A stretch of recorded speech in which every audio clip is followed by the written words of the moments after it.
ഈ അമ്മയുടെ പേര് പുഷ്പ എന്നാണ്. ആലപ്പുഴ നഗരത്തിലെ പ്രശസ്തമായ ഒരു റെസ്റ്റോറൻറ്റ് മുന്നിൽ ഭക്ഷണം വാങ്ങാനായി കാത്തു നിന്നപ്പോഴാണ് ഈ അമ്മ കുറച്ച് പലഹാരങ്ങളുമായി കാറിന് സമീപത്തേക്ക് വന്നത്. അതും രാത്രി 8 മണിയോടുകൂടി. ഇപ്പോൾ ഒന്നും വേണ്ട എന്ന് പറഞ്ഞപ്പോൾ ആ അമ്മയുടെ കണ്ണുകളിൽ നിരാശ കണ്ടിട്ടാണ് 30 രൂപ കൊടുത്ത് ഒരു കെട്ട് പപ്പടം വാങ്ങി. ഇനി ഇതുകൂടിയേ ബാക്കിയുള്ളൂ എന്ന് പറഞ്ഞ് അവർ കുഴലപ്പവും ലഡുവും വെച്ച് നീട്ടി. അത് വാങ്ങുന്നതിനിടയിൽ ആ അമ്മ തൻ്റെ ജീവിതകഥ ഒറ്റ മിനിറ്റ് കൊണ്ട് പറഞ്ഞു തീർത്തു. ഭർത്താവ് വർഷങ്ങളായി ഗുരുതരമായ അസുഖം ബാധിച്ച് കിടപ്പിലാണ്. ഭർത്താവും 3 പെൺകുട്ടികളും ഒരു മകനുമടങ്ങിയ കുടുംബത്തിൻ്റെ ഏക ആശ്രയമായി ഈ അമ്മ മാറുകയായിരുന്നു.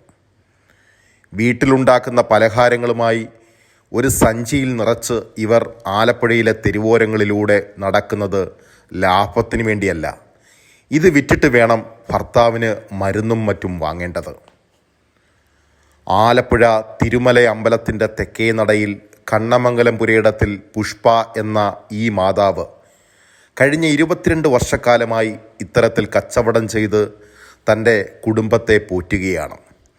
ഏക മകന് ഒരു ചെറിയ ക്ഷേത്രത്തിൽ പൂജാരിയായി ജോലി ലഭിച്ചു.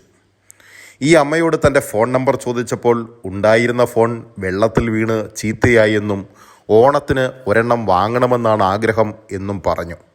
എങ്കിലും ഉപയോഗിച്ചിരുന്ന നമ്പർ തന്നു.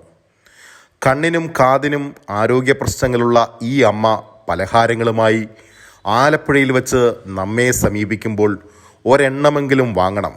കാരണം അതിലൂടെ ഒരുപാട് പേരുടെ ജീവനാണ് നമുക്ക് നിലനിർത്താൻ കഴിയുന്നത്.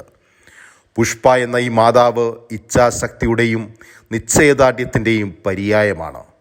സഹായിക്കുവാൻ മനസ്സുള്ളവർ ഈ അമ്മയെ സഹായിക്കുക.